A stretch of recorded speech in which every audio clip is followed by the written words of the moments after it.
नमस्ते मित्रों, भाइयों बहनों, और खास करके जो दुबलेपन का शिकार है, जो थिननेस के शिकार है और अशक्त हैं, कम बल है, जिनके पास दुर्बलता के शिकार है, उनके लिए वीडियो प्रस्तुत कर रहा हूं। और वीडियो का अंत तक देखिएगा और आप समझें कि कैसे आप अपने इस दुर्बलता को मात्र एक चीजों से ही ठीक कर सकते हैं। यद्यपि ये सबके लिए है, नुकसान किसी के लिए भी नहीं, कोई भी लेगा साइड इफेक्ट कोई नहीं, कंप्लीट नेचुरल चीज है ये।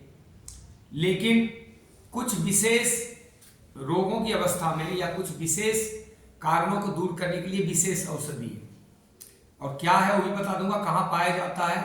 और कुछ नहीं तो अगर साल में 7-8 बार, 10, 15, 20, 30 बार अगर आप प्रयोग कर लें तो अद्भुत हो जाएगा, कमाल का है। देखिए, जिनके शरीर में दुर्बलता बहुत है, शक्ति कम मिलती है, जिनका शरीर क्रिस है यानी वायु तत्व का शरीर है और थिन है, बहुत दुबले ही रहते हैं, शरीर में चर्बी नहीं चढ़ती, उनके लिए, या जो पहलवानी कर रहे हैं उनको और बल बढ़ाना हो, या जो कोई मेहनत का काम करते हैं, खेती किसानी कर रहे हैं, कोई फैक्ट्री का काम कर रहे हैं, जिनको बल शक्ति अधिक चाहिए, थक जाते हैं, उनके लिए तो बहुत ही जादूगिरी है।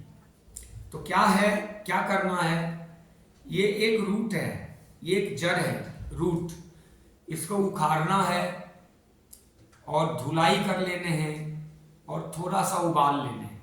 किसी पतीले में इसको डाल दें, बेशक इसको ऐसे तोड़ के डाल दें, ऐसे तोड़ के ऐसे डाल दें, उबाल लें और इसको फिर चबा चबा के खाएं। थोड़े रेसे होते हैं, रेसे बाद में फेंक दें, पूरा चूस लें, ऐसे चबाते रहें गन्ने जैसा, और चूस चूस के बाकी खुखस फेंकते रहे तो मिलेगा क्या, और ये क्या है ये बताता हूँ। पहले मिलेगा क्या बताता हूँ। इसमें बहुत अद्भुत कार्बोज होता है, कार्बोहाइड्रेट जिसको कहते हैं, कई प्रकार के इसमें मिनरल्स होते हैं, इसमें उष्णता होती, ठंड के दिनों में तो जादू का काम करता है।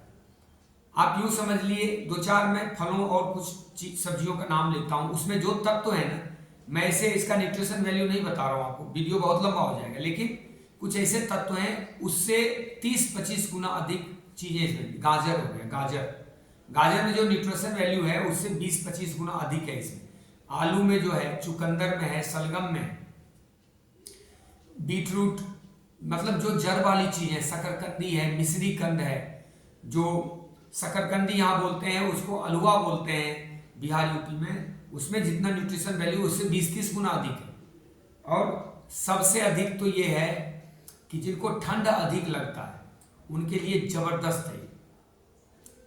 तो खाने का तरीका मैंने बता दिया, इसको हल्का सा उबालें, बहुत, यद्यपि कच्चा खा सकते हैं आप, लेकिन कच्चा खाने के लिए थोड़ा सा दिक्कत होगी, जो लोग नहीं खाते हैं उनको थोड़ा कसेला कसेला सा स्वाद होता है, लेकिन थोड़ा सा उबाल देने के बाद बिल्कुल ऐसा लगता है जैसे आलू उबाल के खा रहे हो, ऐसा ही स्वाद है। या फिर शकरकंदी उबाल के खा रहे हैं, या मिश्री कंद खा रहे हैं, जिमी कंद खा रहे हैं।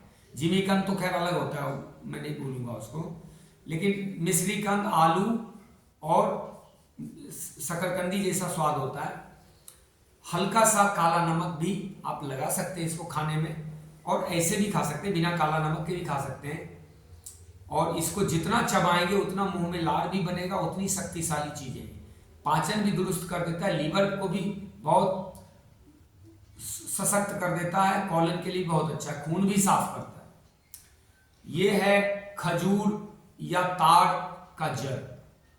होता क्या है, जब खजूर पक जाता है ना, उसके बीज वहां पे झड़ते हैं, तो जब वो पौधा जन्म लेता है, इतना सैपलिंग, 1 बित्ता या 1 फीट का, तो उसको जड़ से उखाड़ लेते हैं, इतनी लंबी जड़ होती है।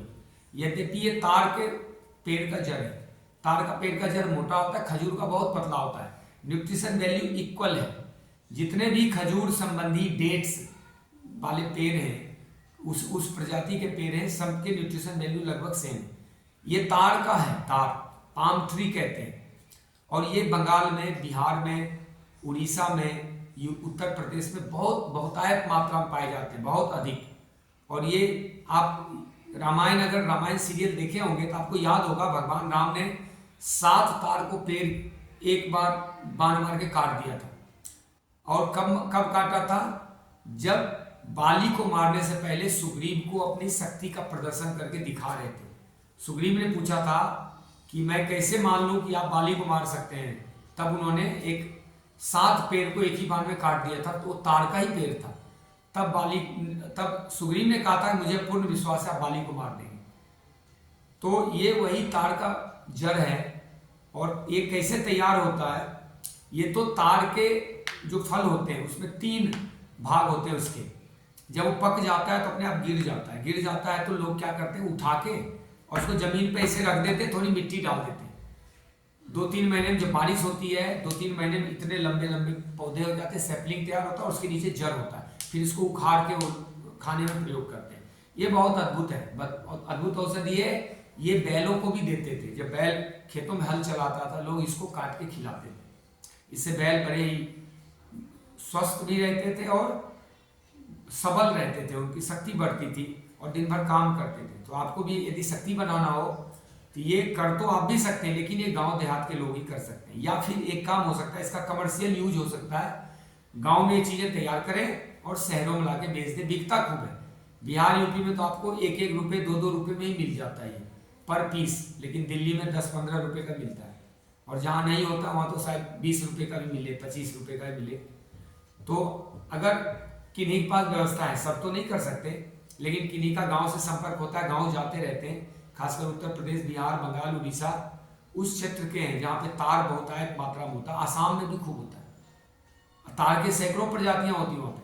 तो उसके जड़ को निकाल के और थोड़ा 2-3 अगर प्रयोग किया जाए, भोजन के समय प्रयोग कर लिया जाए तो अद्भुत होता है। शहद लगा के भी खा सकते हैं, गुड़ के साथ भी खा सकते हैं।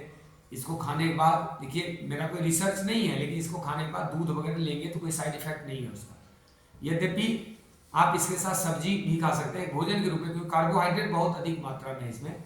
तो ये मजबूत बनाता है, गर्मी देता है अंदर। जिनके शरीर में गर्मी कम हो जाती, ठंडा रहता है, नस नालियों में शक्ति कम होती, तो वो करता है। जय श्री राम, आपका कल्याण हो।